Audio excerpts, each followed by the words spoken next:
Você já abriu um Femeia cheio de colunas e ficou sem saber por onde começar? Esse vídeo vai te dar clareza imediata. Hoje a gente não vai preencher célula por célula, mas eu quero te mostrar a lógica por trás de um bom Femeia.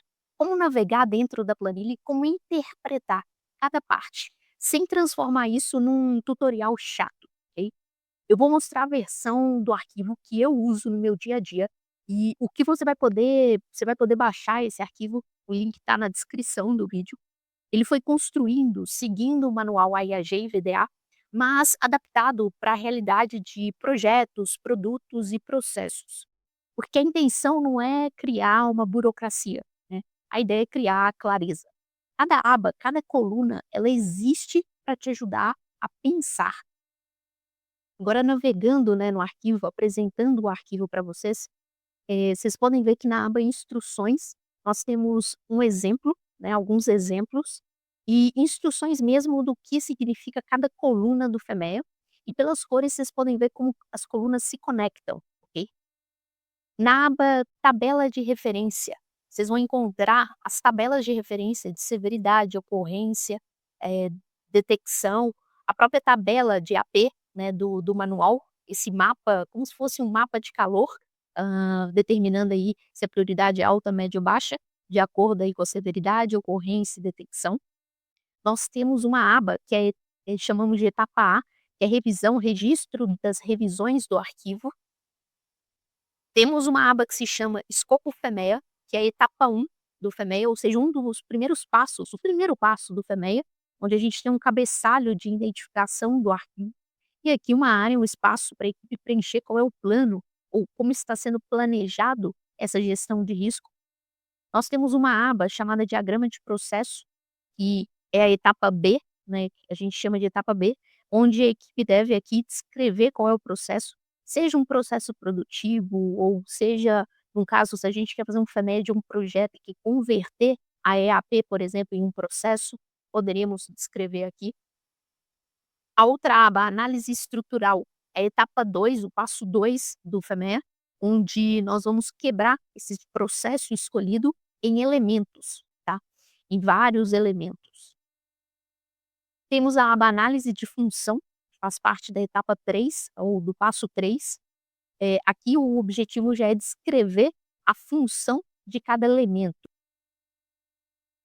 Nós temos uma aba para análise de falha, que faz parte da etapa 4.1, onde a gente vai para cada função de elemento, descrever quais são as potenciais falhas. Nós temos a aba análise e efeitos, que eu chamei de etapa 4.2, que ainda faz parte, né, do passo 4 do FEMEA, onde a gente vai para cada modo de falha descrever, né, os efeitos, tanto efeito no ponto de vista externo, do cliente externo, como o efeito interno dentro da organização, e vamos determinar aí qual é a severidade, seguindo, claro, a tabela de referência. Na aba análise e causas, a gente está chamando, eu chamo de etapa 4.3, onde para cada falha nós vamos descrever quais são as potenciais causas, e aqui, claro, né, lembrando do SCAWA, né, dos 4 M's do SCAWA, que é a recomendação aí do manual. Na aba análise de risco, que é a etapa que a gente chama de 5.1, faz parte do passo 5, nós vamos para cada causa determinar uma frequência de ocorrência, né, qual a frequência que ocorre. Aqui pode ser levado em consideração um histórico, né, uma análise estatística, ou inclusive só uma percepção da equipe, né, se ainda não tem dados históricos ou estatísticos. E aqui a gente vai determinar, né, quais são os métodos de prevenção e vamos selecionar aqui quais são aplicáveis para essa causa ou essa falha, específica que está sendo analisada. Nós temos a aba análise ainda como parte da análise de risco, mas a etapa 5.2, que é a análise de detecção. E aqui para cada, digamos, falha, causa e a combinação, né, a gente vai determinar qual é o método atual de detecção. E com isso vamos chegar aí num valor de detecção também, claro, usando as tabelas de referência. E aí, por fim, a gente chega no que eu chamo de etapa C, que é o FEMEA, né, a consolidação do FEMEA. Então, observem, né, a gente vai seguindo passos, ou seja, literalmente sequências lógicas e fazendo passo por passo até chegar no FEMEA. Então a gente não vê o FEMEA mais na horizontal, ok? A gente começa a fazer a análise na vertical. E essa análise, né, vertical, ela apoia, né, a equipe ou guia a equipe a não se perder, nessa análise que estão fazendo. E a última aba do arquivo é chamada de etapa D, que é um plano de medição. Então, com base no que determinou-se aqui no FEMEA, nós temos umas colunas adicionais, elas não estão no manual, mas eu adiciono elas aqui, que é uma pergunta, né, se deve estar no plano de controle ou não. E se não, o porquê. Geralmente, eu, pela minha experiência, eu coloco no plano de controle tudo que tem prioridade alta, né? Além de determinar as ações, eu estabeleço métodos de controle para eu estar identificando ali, digamos, sinais fracos de que essa falha ou esse risco vai me afetar, entende? Ou vai afetar um projeto ou vai afetar um processo produtivo. Com base no que eu escolhi, colocar no plano de controle, aqui eu faço como se fosse uma análise de um 5W2H, do que será controlado, qual a característica, quando, quem, onde, como, o plano de reação, né, se isso estiver fora, o que que a pessoa que estiver ali, o que que o colaborador deve fazer. Então, de modo geral, esse é o arquivo com o objetivo, claro, de chegar sempre no FEMEA, né, na consolidação do FEMEA. Quando a gente olha para o arquivo do FEMEA mesmo, né, a gente vê o passo um refletido no cabeçalho, na identificação do arquivo, nas informações, adicionais aí sobre equipe, quando foi feito o arquivo, a última revisão. Na numeração também eu diria que de certa maneira, na identificação, né, das etapas.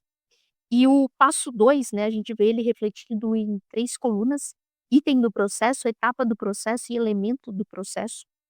O passo 3, a gente vê ele refletido na função do item do processo, função, da etapa, né, do processo e função do elemento do processo. Que as cores ajudam a gente a fazer a identificação, né, mas é como se no passo 2 eu definisse qual é o meu processo, qual é a etapa e quais são os elementos, e no passo 3 eu definisse a função desses itens. No passo 4, né, por sua vez, nós temos as colunas efeito de uma falha, né, uma possível falha, uma potencial falha, o modo de falha potencial, atualmente, a severidade e a causa potencial, dessa falha. No passo 5, por sua vez, nós temos os métodos de prevenção, dessa falha ou dessa causa, a ocorrência, a detecção, tanto os métodos de detecção como o valor, né, da classificação da detecção, o AP, né, Action Priority, e a classificação aí que se tiver alguma característica especial, se tiver alguma categoria de classificação, aqui é um pouco livre para que depende de cada negócio, de cada produto, processo. No mundo automotivo, né, algumas montadoras determinam símbolos para apoiar a identificação visual das falhas ou, digamos assim, dos modos de falha. Então pode ter uma identificação para tudo que é de segurança, que afeta a segurança, seja do usuário final ou seja dos operadores. Pode ter um símbolo para tudo que é normativo, ou seja, depende de uma norma, de uma legislação, e pode ter um símbolo, por exemplo, para tudo que é visual, né, que é só questão de aparência, entre outros também, ok. Isso é mais comum na indústria automotiva. O passo 6, por sua vez, né, ele já tem mais colunas, ele começa desde a ação, da coluna de ação, seja de prevenção ou de detecção. Eu gosto de colocar uma coluna chamada tipo de ação, isso não está no template, do manual, mas eu gosto de identificar o responsável pela ação, data de início, data prevista de conclusão, o progresso da ação, a data de conclusão, o status da ação, né, se ela está em andamento, atrasada, já foi concluída ou nem foi iniciada ainda. As ações tomadas, né, com evidência, ou seja, você pode deixar um comentário, alguma observação, algum output da ação, né, ou só indicando onde estão as evidências. Aqui é uma coluna mais livre, tá, para histórico, e depois é avaliado, né, a nova classificação após a conclusão da ação, de severidade, ocorrência, detecção, classificação se tiver alguma identificação aí visual, se mudou ou não. E o AP, né, que é a nova prioridade de ação. Se ela saiu de alto para médio, de médio para baixo, ou de alto para baixo, ou se inclusive continuou, né.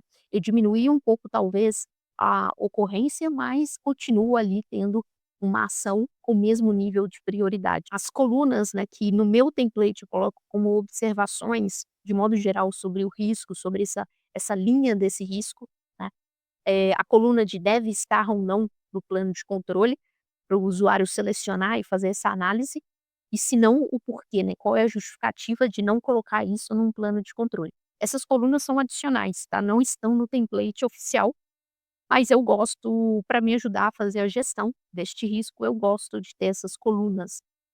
E para concluir, né, o passo 7 ele seria documentar tudo isso, né, o fato só de você já estar documentando, já é o passo 7 em si, manter o histórico, manter as revisões e fazer as análises periódicas. Uma das maiores dores de quem trabalha com FEMEA, com certeza é tentar preencher tudo de uma vez.